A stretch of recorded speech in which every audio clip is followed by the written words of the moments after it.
Hello there. Today we'll be talking about project-based learning. By the end of this video, you will be able to define project-based learning, or PBL, differentiate between traditional classroom projects and PBL, and explain the value of PBL for the 21st century learners. Before we get started, it is important that we understand what PBL truly is. So what is project-based learning?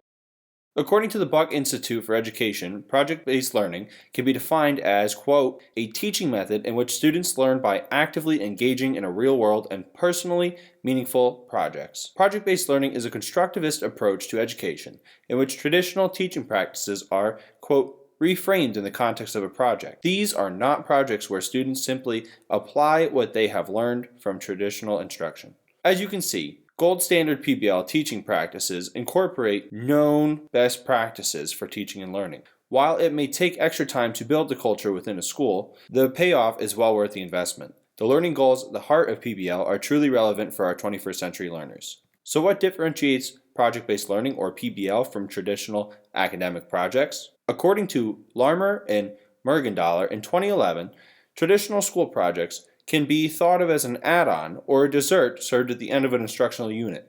By contrast, PBL is designed to be a media endeavor or an academic main course.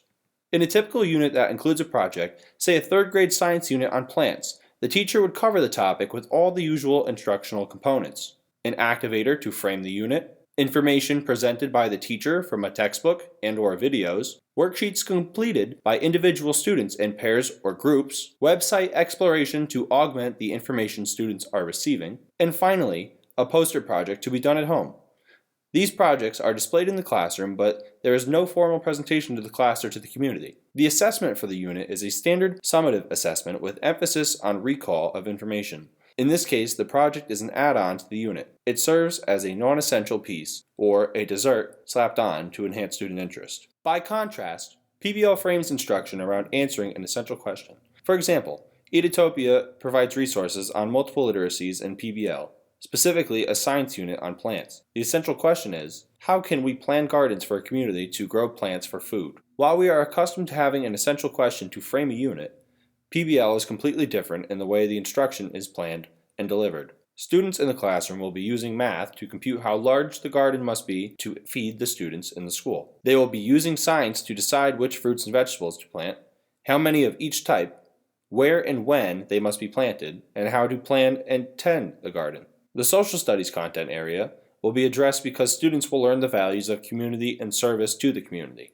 Finally, students will practice their writing skills when they propose the community garden project to the Board of Education in the local municipality. Clearly, this is a main course project, big, full of content, and designed to engage and challenge students on multiple levels. So, if we think of project-based learning as the main course, what does that main course consist of? Let's remember that PBL does not nibble around the edges. It is meant to engage students fully with meaningful content, inquiry, and collaborative work experiences. A main course project incorporates students' interests and extends their academic life into the real world, most notably by requiring an authentic public audience to whom the completed project will be presented.